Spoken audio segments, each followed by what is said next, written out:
예, 안녕하십니까. 자단기 토목회사 담당 교수 박관수입니다. 자, 이번 시간에는 토지 및 기초 제1장 흙의 물리적 성질과 분류에 대해서 핵심 이론과 대표 문제풀이 해드리도록 하겠습니다. 자, 교재 본문 페이지 2페이지 보도록 하죠.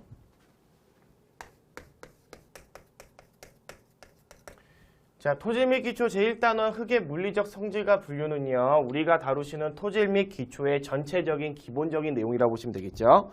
자, 먼저 여러분들이 첫 번째로 기억하실 내용은요, 흙의 구성 요소에 따라서 흙의 삼상도로 나타낸 여러 가지 비율값인 상태 정수들에 대해서 기억을 하셔야 돼요. 자, 먼저 첫 번째 상태 정수엔 누가 있냐면요, 간극비라는 게 있고요. 자, 이때 간극비는 흙입자가 가지는 최적분의 간극이 가지는 최적의 비를 간극비라고 하죠. 자, 두 번째 상태 정수에는요, 간극률이라는 게 있고요. 이 간극률은 흙이 가지는 전체 최적 중에서 간극이 가지는 최적의 비를 간극률이라고 하죠. 자, 그다음 여러분들이 기억하실 공식은 간극비와 간극률 간의 상관 공식이라는 게 있었어요. 즉 우리는 간극비를 할 때 간극률을 구할 수가 있고요. 반대로 간극률을 할 때 간극비를 구할 수가 있는 공식이었죠. 자, 먼저 률을 할 때 비를 구해낼 수 있는 공식은 1-n분의 n이라는 공식을 이용하고요. 자, 그 다음 비를 할 때 률로서 환산할 수 있는 공식은 1+2분의 2라는 공식으로서 각각의 값을 바꿔서 쓸 수가 있는 거죠. 자, 그 다음 상태 정수엔 누가 있냐면요, 포화도라는 게 있죠. 자, 포화도는 세츄레이션이라고 나타내고요. 간극이 가지는 최적 중에 물이 가지는 최적이 얼마만큼이냐를 나타내는 거죠. 즉 포화도는 간극의 구성 상태인 물과 공기 중 물이 얼마만큼 간극을 가득 채우고 있느냐, 얼마만큼 포화 상태이냐에 따라서 흙의 성상과 명칭을 결정할 수가 있었어요. 자, 첫 번째로 포화도가 100%인 경우, 두 번째로 포화도가 0%인 경우, 세 번째로 포화도가 0도 아니고 1도 아닌 어중간한 상태인 경우로서 구분할 수가 있었죠. 자, 먼저 포화도가 100%라는 얘기는요, 간극 안에 물로만 가득 차 있다는 얘기고요. 그 상태를 우리는 포화 상태, 대상의 흙을 포화토라고 구분을 했죠. 자, 두 번째로 포화도가 0%라는 얘기는 간극 안에 물이 하나도 없는 상태를 말하는 거고요. 그 흙은 상당히 건조된 상태, 그 대상의 흙을 건조토라고 불렀죠. 자, 세 번째로 포화도가 0도 아니고 1도 아니란 얘기는 간극 안에 어느 정도의 물만 있다란 얘기고요. 그 상태를 우리는 습윤 상태, 대상의 흙을 습윤토라고 했죠. 즉 우리는 간극 안에 물이 얼마만큼 가득 차 있는지에 따라서 이와 같이 흙의 성상과 명칭을 구분할 수가 있다라는 내용이죠. 자, 그 다음 상태 정수엔 누가 있었냐면요, 함수비라는 게 있었죠.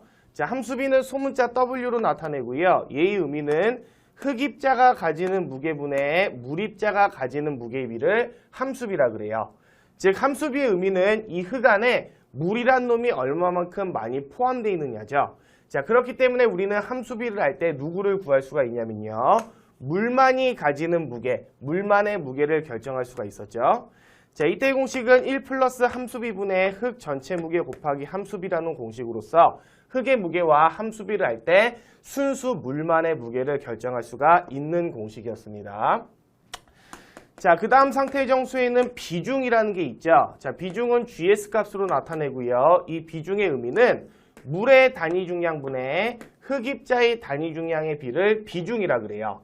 즉 우리가 알고 있는 물의 단위 중량은 1톤/m 세제곱이라는 1이라는 기준값을 쓰고 있기 때문에 물과 비교했을 때 이 흙입자가 얼마만큼 무겁느냐를 나타내는 게 비중이라는 상태 정수였죠.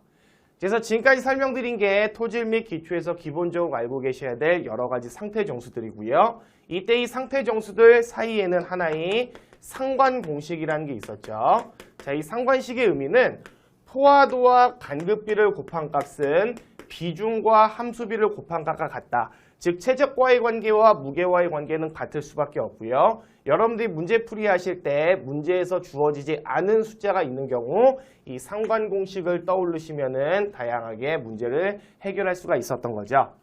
그래서 상태 정수들에 대해서 제가 정리를 해드렸고요. 자, 그 다음은 한 장 넘기셔서 4페이지 보도록 하죠. 4페이지 보시면 그 다음 여러분들이 기억하실 흙의 단위 중량이라는 게 있네요. 자, 단위 중량은 우리 토질역학에서는 밀도라고 나타내고요. 얘는 단위 최적당 흙의 무게를 의미하는 거죠. 이제 흙에 대한 단위 중량은 우리가 크게 4가지로 구분을 했어요. 첫 번째는 습윤 단위 중량이라는 게 있고요. 두 번째는 건조 단위 중량이라는 게 있고요. 세 번째는 포화 단위 중량, 마지막 네 번째는 수중 단위 중량이라는 게 있었죠. 자, 습윤 단위 중량은 감마 T로 나타냈고요. 건조 단위 중량은 감마 D, 포화 단위 중량은 감마 세츄레이션, 수중 단위 중량은 감마 서브로 나타냈죠. 자, 이때 이 4가지 단위 중량의 의미는 단위 최적당 각 성상에 있는 흙의 무게를 우리는 단위 중량 밀도라고 표현을 했죠. 자, 이때 여러분들은 이 공식을 흙의 상태 정수로서 변환한 그러한 공식으로서 기억하고 계실 거예요. 자, 먼저 가장 기본적인 자연적인 상태의 습윤 단위 중량 공식은 어떻게 되냐면요. 1 플러스 2분의 GS 더하기 SE 감마 W라는 공식을 사용했고요. 자, 두 번째로 건조 단위 중량은 건조의 의미는 포화가 0이기 때문에 포화도에 0만 대입하시면 1 플러스 2분의 GS 감마 W라는 공식을 얻을 수가 있었죠. 자, 세 번째로 포화 단위 중량은 포화의 의미는 포화도가 100%, 즉 1이기 때문에 포화도에 1만 대입하시면 1 플러스 2분의 GS 더하기 2 감마 W라는 공식을 얻을 수가 있었고요. 자, 마지막 네 번째 수중 단위 중량은 수중 상태의 흙의 무게는 기본적으로 포화 단위 중량의 무게를 가지지만 물속의 침수 상태에서는 물의 값을 빼주셔야 되기 때문에 포화 단위 중량의 공식에서 물의 단위 중량 공식을 빼주시면 1 플러스 2분의 GS-1 감마 W라는 공식을 얻을 수가 있었던 거죠. 즉 습윤 단위 중량 공식을 암기하셔서 건조의 의미 포화도에 0 대입하시고 포화의 의미 포화도에 1 대입하시면 이 두 가지 공식 따라올 거고요. 수중 단위 중량만 별도로 암기해 주시면 4가지의 단위 중량을 구할 수가 있겠죠. 자, 그 다음은 이 단위 중량 사이에서도 상관 공식이라는 게 있었죠. 자, 첫 번째로 우리는 습윤 상태의 흙의 무게를 할 때 건조 단위 중량을 구할 수가 있어요. 자, 그때의 공식은 건조 단위 중량은 습윤 상태의 무게를 함수비인, 즉 물의 양으로 나눠주시면 건조된 흙의 무게를 구할 수가 있다라는 상관 공식이었고요. 자, 두 번째 상관 공식은 포화 단위 중량을 할 때 수중 단위 중량을 구할 수가 있었죠. 앞서 말씀드린 것처럼 수중 단위 중량은 포화 단위 중량의 무게에서 물의 단위 중량의 무게, 즉 1만 빼주시면 수중 상태의 무게를 결정할 수가 있었던 거죠. 그래서 여기까지 설명드린 게 흙의 상태 정수와 단위 중량, 토질역학의 가장 기본적인 내용들이니까 여기까지 중간 정리해 두시도록 하시죠. 자, 그 다음은 교재 5페이지, 이제 흙의 물리적인 성질을 구분해 보도록 하죠. 자, 흙이라는 물질을 크게 2가지로 구분을 하자면요. 입자가 큰 조립토와 입자가 작은 세립토로 구분할 수가 있죠. 자, 이때 조립토의 경우는요. 이 흙이 얼마만큼 조밀한지 느슨한지에 따라서, 즉 상대 밀도에 따라서 이 흙의 공학적 성질이 좋다 나쁘다라고 얘기할 수가 있었고요. 자, 두 번째로 흙입자가 고운 세립토의 경우에는요. 이 흙이 포함하고 있는 함수비, 즉 이 흙에 물이 얼마만큼 많고 적으냐에 따라서 연한지 경한지의 정도, 컨시스턴시로서 이 흙의 공학적인 성질이 좋다 나쁘다를 얘기할 수가 있었죠.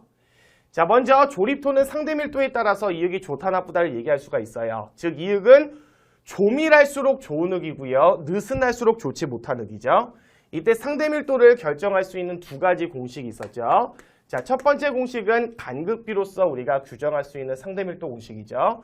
그때의 공식은 간극비의 최대값에서 간극비의 최소값을 빼주시고요. 그거분의 간극비의 최대값에서 현재 상태의 간극비를 빼서 백분율로 나타내 주시면 되는 거고요. 이 공식은 큰 값, 중간 값, 작은 값, 11자의 형태로서 기억하셔서 대입하시면 되는 거였죠. 자, 두 번째로 건조밀도로서 계산할 수 있는 상대밀도 공식은요. 이 흙의 최대 건조밀도에서 최소 건조밀도를 빼주시고요. 그거분의 현재 상태 건조밀도에서 최소 건조밀도를 빼주신 다음에 현재 상태 건조밀도분의 최대 건조밀도의 비를 곱하셔서 백분율로 나타내 주시면 되는 거죠. 그래서 건조밀도로서 계산하는 상대밀도 공식은요. 요렇게가 맥스, 큰 값, 요렇게가 감마 D, 중간 값, 요렇게가 값말이 미님값 최소값으로서 별표 형태로서 기억하시면 되는 거죠.